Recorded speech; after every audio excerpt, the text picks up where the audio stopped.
So I left off yesterday or the day before or something where I was talking about religion and that, and then I got cut off because my computer was full of crap again, and I had to delete some of it in order to be able to film some more. So like I'm gonna continue my religious story, like of like you just how I grew up, like not really religious but a bit religious kind of thing, and all that, religious experiences, various ones. And today I think I'm gonna talk about like I was already talking about basically the basics of what I was, the religious kind of angst I had when I was a kid and a teenager and all that. But now I think I'm gonna also talk about how just the like basic religious more other stuff. Like some of it's positive, even like from when I was like a kid and a teenager, and even after that even. And so like let's start with when I was in seventh grade. Now, in seventh and eighth grade, I went to a Catholic girls private school or semi-private, but it was like private basically, like and like with uniforms and like better education and like a lot of stuff. And my dad like paid some of his inheritance like for me to go there, so it wasn't free or anything like that. It was partially government funded, but you had to pay for your kid to go there. So like it was like basically private, and it was Catholic, and it was just for girls, and it was for grade 7 through 11, because like in grade well, like in grade 11 like is like the last year of high school in Quebec, and then after that it's CEGEP, which is a kind of college in Quebec. But anyway, like I went there in just grade 7 and 8, and and it was like a Catholic, so we had like religion classes like at least once a week. Like we had religion class like once every 5 days, every 6 days, whatever it was. And so it was like Catholic religion classes. We each had a Good News Bible that was one of our textbooks, and we like actually that was the first Bible I ever owned. It was like I mean it was like I would read it just for fun because it was so easy to read. It wasn't the kind of Bible I was used to. I would read it for fun just to read the interesting disaster stories basically. And my dad joked, kind of half joked and half was serious about how I was reading it not for the right reasons, but I was just reading it because it was fun to read all the disaster stories and all the juicy gossip basically in it. And it was like but like I mean I was searching for something at the same time when I was reading it. I didn't realize I was kind of just reading it for fun, out of kind of desperation, but kind of fun, you know what I mean? And it was kind of fun to get a bit of reassurance, but some of it was just like not reassurance but the opposite. So it really depends. But like they didn't really teach us much about religion. Like it was just mostly some of it was just moral stuff. It wasn't even religion. It was just like, how would you feel about this, or like overcoming obstacles, or like just stuff that like they're comparing us like into like stuff like Jesus did, like or whatever, or what would you do in this situation, or when you're in a morally compromising situation, what's it like to be a hypocrite? Just moral stuff. And that was actually good. Like it opened some discussions in class, and some of the girls actually like they really opened up about like their like personal problems and everything. And that actually pleased me a bit because I was kind of an unpopular kind of nerdy girl in school. Not nerdy, but just like I don't know, dorky or whatever. Mm, mm. So like like I was kind of unpopular, kind of like I talked to everyone. Like most of the girls in my like class were kind of like acquaintances of mine, but like I had no friends. And like there were some that picked on me or whatever, made fun of me, others, and from like other classes too sometimes. And then others just like, were like acquaintances of me, and we sat together at lunch and stuff sometimes. But like, like we wanted to be friends, but I think we were both like too shy, me and one of them. And like anyway, but like mm, back to the point of this is that like I was really pleased that like a lot of these girls who were acting so perfect and so like perfectionist and so better than everyone, they were coming out with like confessions. They were coming out with like stuff that like they wouldn't have like admitted otherwise, or might not have. Or I know one of them had an agenda like to get attention, to like subtly kind of brag about her being rich and everything, and having money, her family having money, all that. She was like, oh, well, I felt so bad because my poor friend came over, and like, and she was talking about how we had such a big house and such a big car. And I felt so bad because it's really just the company car. And like, the company, pays my dad a lot. And that's why, that's why we have a big house in Beaconsfield, which is the rich part of town, and in Montreal, and like all that, along with Westmount and a few other places, but Beaconsfield was the where she lived. Anyway, like but she was just like, it was kind of obvious what she was doing. And I think everybody knew that, but they didn't. I mean, they were like nice about it. They were open minded about it. Nobody said anything, at least not to her face or to my face or anything like that. Because people probably talked about her, and I probably just didn't realize it till later. And she was somebody that, like, years later, like at another school that we both went to, where we never ran into each other there, but like years later, I remember on a trip to Europe, that like a bunch that she wasn't on, that I was on. She was not on the trip, and a bunch of guys, were like, sitting together for someone's birthday, and then one of them mentioned the girl's name, and they all just burst out laughing like she was some sort of joke. I mean, I even felt bad for her, even though she was the one that picked on me the most in the school before the other one, in like seventh grade.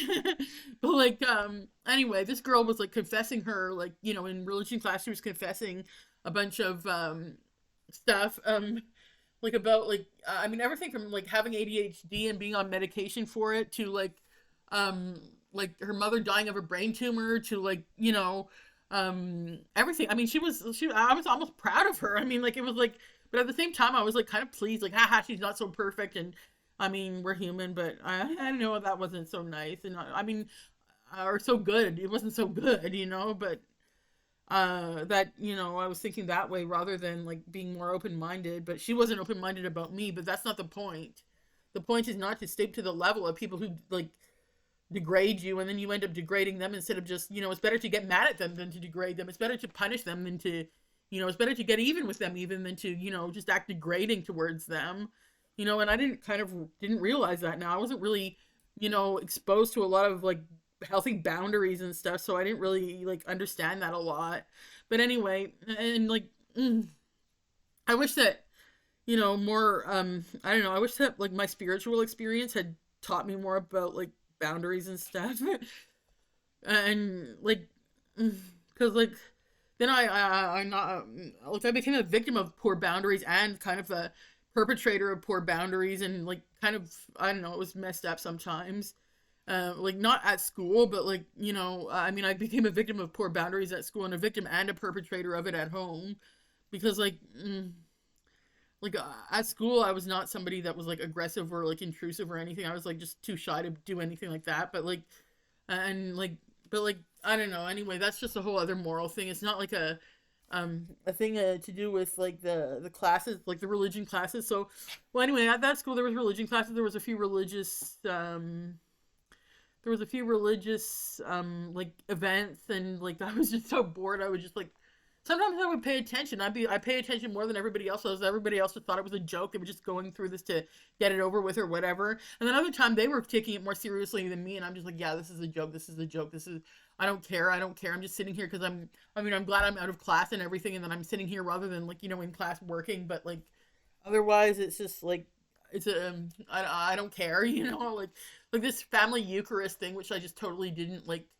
um I was totally like, who cares, I didn't even really understand what the big fuss was about, so I just went along, was glad that I wasn't in class instead, and just like, sat there all day bored, but better than being in class. That would be really like, stressful and bored. So, better to just be bored than to be stressed and bored. So, mm, I just was glad that I wasn't, in class.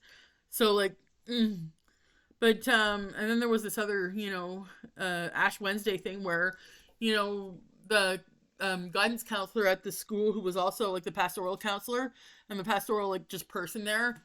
I mean, like, the principal of the school was a nun, and the guidance counselor was not a nun, but anyway, she made a speech about like, people wanting to come out on top all the time, and and how we needed to like, let go of our, I don't know, baggage, and our, wanting to come out on top, and wanting to be right, and wanting to be, and I was listening to, I was interested, and nobody else seemed interested.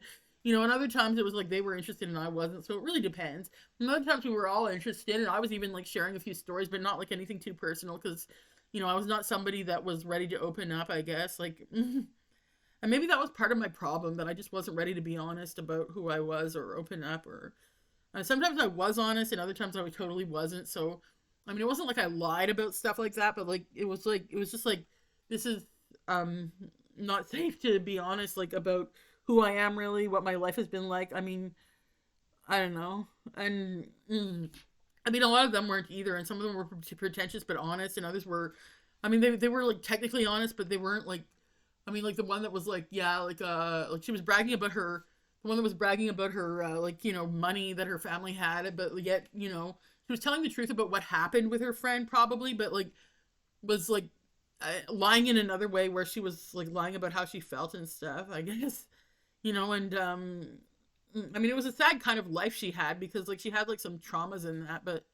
she would not have admitted it, but yet she admitted it to other people in front of me. Like, so it was like, okay, what does she want who to know, and um, I don't know. I mean, she did not like end up with a happy life later, and um, and maybe she did now, and I hope she's like doing better now. But um, then there was another one, who, was almost making fun of the class. Like she was kind of a jerk too, kind of making fun, making little snide remarks about people, especially me. And she was like kind of picking on me a little bit, and she was like making this snide remark about the class, like she was making fun of the class.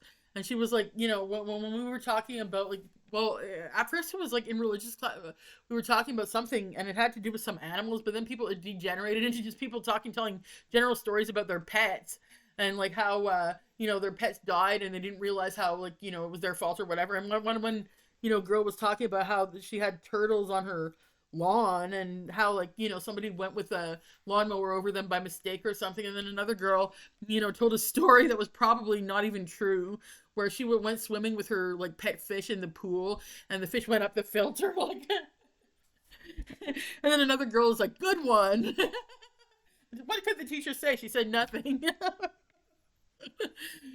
and, and then like and then like well, anyway, it was just interesting. The religion classes, they were kind of my favorite class in a way, because it was interesting discussions in that.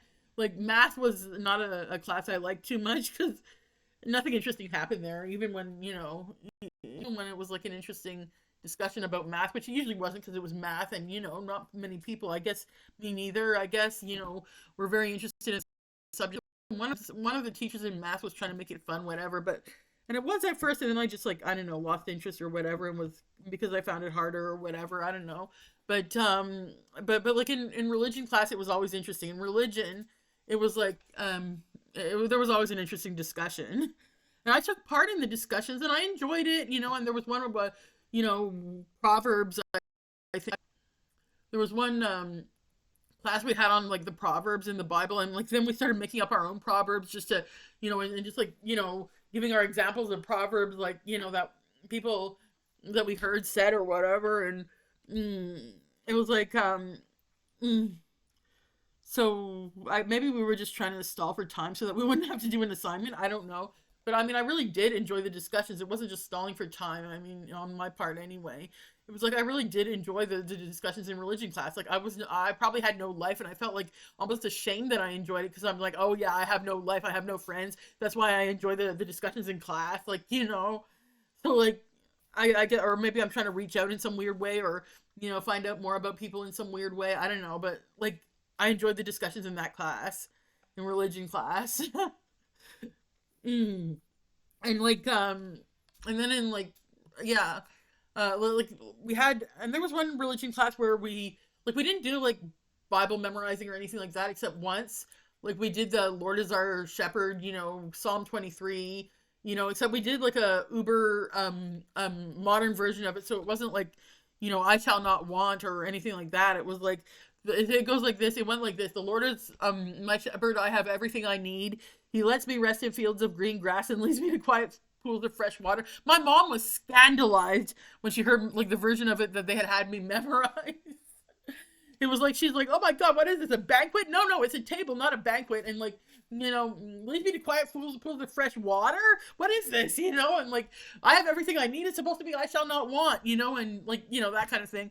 But like, and then instead of he restoreth my soul, it was he gives me new strength, and he leads me in the right path. And like, instead of, and instead of like, ergo I walk through the valley of the shadow of death, it was like, and even if I go into the deepest darkness, so it wasn't even like the same, like a accurate translation, I guess, I don't know.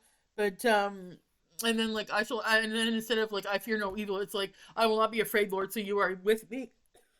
My mom was a bit scandalized, that it was changed so much, and in such like important ways, and and your shepherd's rod and staff protect me was pretty much the same, but and then we didn't do the second part of it, but memorize the second part of it, but but the second part of it that was in the book, like the Good News Bible, was really different. Also, banquet versus table and stuff like that, and my cup overflows. I remember my mom being scandalized about that one. She's like, "My cup overflows. It's supposed to be my cup runneth over," and so like she cared more about the language than the actual message, but the message was kind of changed too. So it was kind of like I don't know, like it was kind of like, okay, like what is this, like so much gets lost in translation. What else got lost in translation, like what else gets lost in translation, even like centuries ago, what got lost in translation, and furthermore what got changed like deliberately. And then that brings me to the whole thing of like 100 books, and a lot of them were about women and being taken out of the Bible in the Middle Ages in order to control the people at the First Council of Nicaea or the Second Council of Constantinople, or whatever you want to call it, where like the emperor or whoever it is just wants to, Constantine just wants to, doesn't want reincarnation, like the people to believe in reincarnation. He doesn't want to believe in it either, even though he kind of does. So he kind of just gets it taken out, and I mean, it's all gossip. I don't know what's true and what's not, but I believe that something was taken out, because come on, most religions start off legitimately with a legitimate like um not political, but a legitimate spiritual experience where it's actually believed, and it's actually true, and it's actually based on truth, and then it gets twisted and it gets evolved into a bad thing rather than a good thing, and it just gets sometimes more often than not it just seems to turn into a cult. And when it doesn't, it's like you have to be careful, because I mean it's more complicated than that, because really the real, like, is it a cult or is it not? I mean, some people who are like even in a cult, that doesn't mean that they're necessarily believing the cult stuff about it. It just means that they're believing the good stuff about it. Maybe they're leaving all the other stuff. Maybe they know what to take and what to leave. I mean, we need to stop assuming things about people. So like I'm not going to judge anybody, like any individual like that. I would judge like what somebody's doing if they're like a leader of a cult, what they're trying to do. Maybe if I know what they're trying to do, if I see it, if I have evidence of it, I'll show. I'm not gonna just lie about that and say everything's peachy, but um mm, but like uh at the same time, like we have to like treat people who are members of cults like with respect in that, like we have to, they're people, and then they deserve to like be treated like they can make their own choices, like they can think for themselves, because maybe they have a reason for being in a cult that we do not know. And why would they share it with us? Who are we to demand that they share with us their reasons for whatever, for going with this one, living here, associating with these people? Who are we to ask them why, and expect an honest and like and prompt answer, and expect an answer at all? Who are we? It's their business, and they're not harming us, and if they're not harming us, and if they're not harming anybody else, then it's not our business.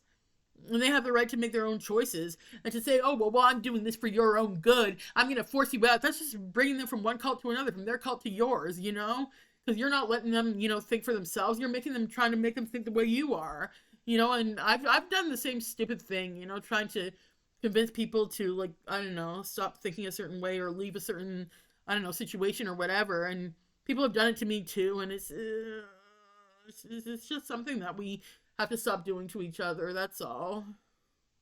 And but ugh, but like I guess that like I mean I'm better about that than like before, like where like I mean sometimes I would just jump on bandwagons and stuff where in that itself is a cult, where like I'm just like, that's a cult, and almost like accusing people, but yet it's a cult, it's an anti-cult, like it's like to the same thing. It's a cult against a cult. It's just conforming to non-conformity, some people call it, or going too far, others just call it, where it defeats the purpose of what you're trying to do, and it even is doing the very thing you're trying not to do. And but anyway, And what's a cult is another thing. Like it doesn't have to be a religion. Even I don't know. Let's not go there because I'm talking about religion here. But so I'm I'm hoping that like I'm hoping that like I can like I don't know help somebody with this stuff because like I don't know like if I'm helping anybody yet, but I know that what I'm saying is gonna help somebody because everybody always helps somebody. But I hope that somebody just like listens to this and relates and feels like they're not alone or whatever, and like maybe wants to just have a light conversation or a heavy conversation, whatever, about religion. Just to not feel alone either in a light way or in a heavy way or whatever. And then there's well, more experiences I had with religion. Like, okay, the next one maybe after that school was I'd say, well, I didn't really I mean I had crises of faith that was just horrible.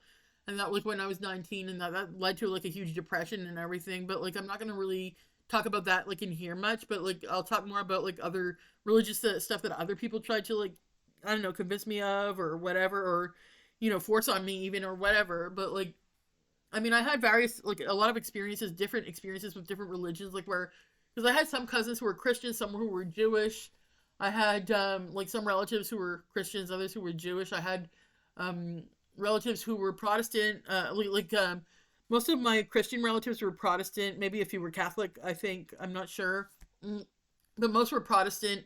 Like about half were Anglican, and the other half were United. My dad's family was United, and my mom's family was Anglican. And I went to a Catholic school just because, oh, well, that's supposed to be a really good education, better education than the public schools. My dad was like, all for it and everything, and he was the one that paid for it. And like I didn't care what school I went to. I'm just like whatever. High school's gonna be a blast, yay! Like I was just such a simple like person back then. I mean I was 12. I'm like yay, high school's gonna be a blast. It's gonna be so much better than elementary school. Of course it didn't turn out that way really, but like I didn't really think of the religious stuff, or I was more like oh yay high school, and I didn't care which high school I went to. I wasn't you know didn't care if I really got into the religious school, but I got in because my entrance exam marks were good enough. And so whatever, I went with it, didn't mind. So like, they weren't really forcing a lot of religion. I remember the first term of the first semester, so the first quarter of the year, I got like 59% on religion, which is like a fail, like by 1 mark. And in science, I got like a lot higher of a mark, like 70 something or something. I remember my mom like worrying about the religion mark, and my dad saying, "Well, at least it's not the other way around. Like, really, science was great, religion was bad mark, but like at least it's not the other way around." My dad was saying I'd be, disturbed if it was the other way around. And he was Mr. Scientific, Mr. Logical, Mr. Rational supposedly, and my mom was, more Miss, religion kind of a bit, and my dad was more Mr. Rational and Scientific, and I'd be disturbed if it was the other way around, and religion, a bunch of stories, but then he goes different, and he goes like totally like off the deep end religious. So he's like almost bipolar. Maybe he is. And like other people have said, oh, maybe he's bipolar. Maybe he has a mood disorder, whatever. I mean, I'm bipolar, and people have said that my mom would be, diagnosed bipolar if she, saw a shrink or something. But my dad, but anyway, my dad is real, like is off and on religious about everything. Like first he's like, oh, I'm into, and but whatever he's into, he gets like so like passionate and like not very tolerant about like anything else. So like whatever he's into, it's like he acts like it's the thing he's always been into his whole life, and like he always will be, and like he always is, and like he's never made a mistake before, and like he's never, how dare anyone question him, and like, so like it's like he's like that about everything from, and sometimes he's just trying to mess with your head, like it's not even serious, but yet he tries to make you believe it's serious. So it really, depends, and it's because of his own like issues, his own like baggage and stuff, and but that's not our fault, but. He like first he's like really Christian, and then he's really I don't know, Norse or pagan or like really atheist or really agnostic or really Buddhist or whatever, but he just goes like full blown into it without educating himself at all. He just goes into like the main components of it, but he gets really passionate where he's not tolerant, but like it's not like a good thing because he dehumanizes the people that aren't, like, saying some people are going to rot in hell forever and they deserve it. And like, that's not, that's crossing the line, in my opinion. I'm not going to tell him, though. I would be crossing the line if I was to tell him what to think. So like, that would not be good either. So like, I'm not going to go there either. No, that, don't get me wrong, but mm, he was crossing the line too, trying telling us what to think. So we have to just, I don't know, sometimes we just have to distance ourselves, but then they judge us for that sometimes, and it's hard. But what can we do? We can't do anything. All we can do is distance ourselves when somebody is being impossible towards us. And because it's not us that's being impossible, and it's not our fault. We didn't make them impossible. We didn't do anything to them that's making them act impossible. Now, we didn't, what can we do? We can't make them not impossible anymore. We have to just give them a space. Maybe that's what they're even asking for, and they don't even know how to ask it, or they're too shy to ask it, too embarrassed to ask it, too proud of themselves to ask. Oh, I need space, because that sounds too much like they're having a breakdown or something, and they're they don't want, that's like, that would hurt their ego if they were to say, oh, I'm having a breakdown, I need space, or I'm overwhelmed, I need space, would sound like wimpy or something in their book. So they try and make it different, where it's a different kind of situation that we think is happening or whatever. But anyway, I'm going off on a bit of a tangent, even though it was like related in that. But um mm, a lot of I mean, my dad would, one day he's like, yeah, anybody that makes fun of, or reads about, like, goes into too much Satanism, like, they're spitting on God, they deserve to, rot in hell forever, burn in hell forever. But then, he's told me, he forgot that he had told me years ago that he was reading all kinds of stuff, that, to the point where his mother, like, thought he was insane and everything, who's religious. And then other times he's like, talking about Christianity with total disdain, and then the next day he's, wanting to shoot anyone who isn't Christian. So it's like, what are you doing here? And then he would be like making fun of my mom being Christian, and like, and saying it's a Jew god, and wanting to change his own name because it sounds too Jewish to him, or or like uh and like, saying, like to the point where he was making fun of my mom being Christian and upsetting her, and going like, Jew god, hot cross buns, like. I mean, I had to laugh. It was funny.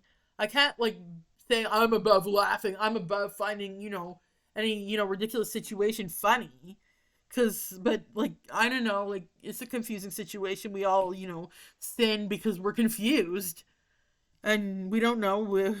So, how can I blame anyone here? But, um, like, we have to find the funny in it, because I mean, what kind of a life is that anyway? I mean, God does not want us to, be Puritan, serious all the time. What kind of a life is that? What kind of a, anything is that? Whether what side you're on or whatever.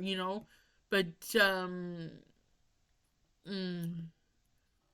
where was I? Okay, I was at like the part where I was in high school, like, well, like, because it's called high school, like grade 7 to 11 in Quebec, but like grade 7 and 8, I was at the that school there, the one that was like Catholic and that. And then I went to a few other high schools after that. They weren't religious, they were just like public schools.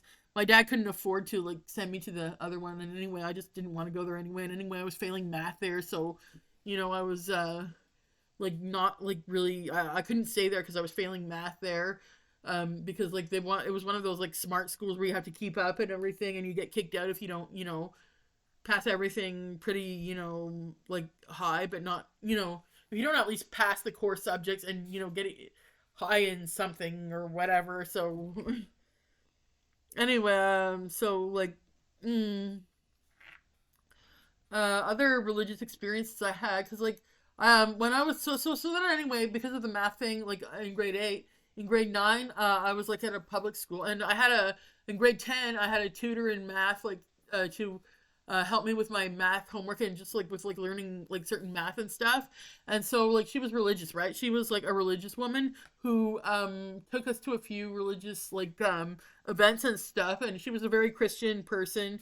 And it was like I was just so hoping, just like with every religious thing I was like a member of, or just a part of, or just a witness. I was just so hoping, grasping at straws, hoping it was true, doubting it was true.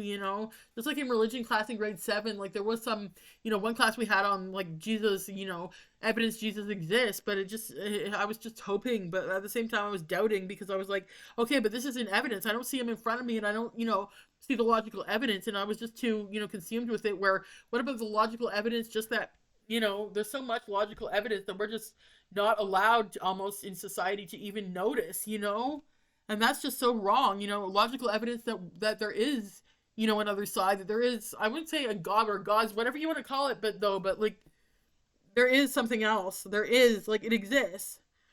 And we're not just dead when we're dead, because how can that even work? It's not like being locked in a black box. I mean, everything's connected.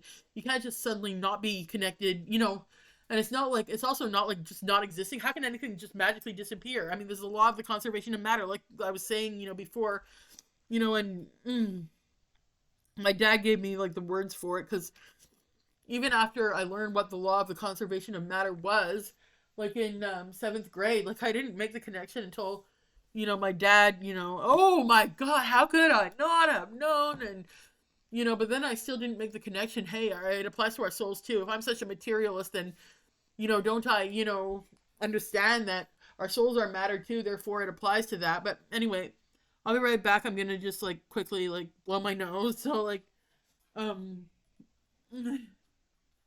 I'll just like I'll make another version of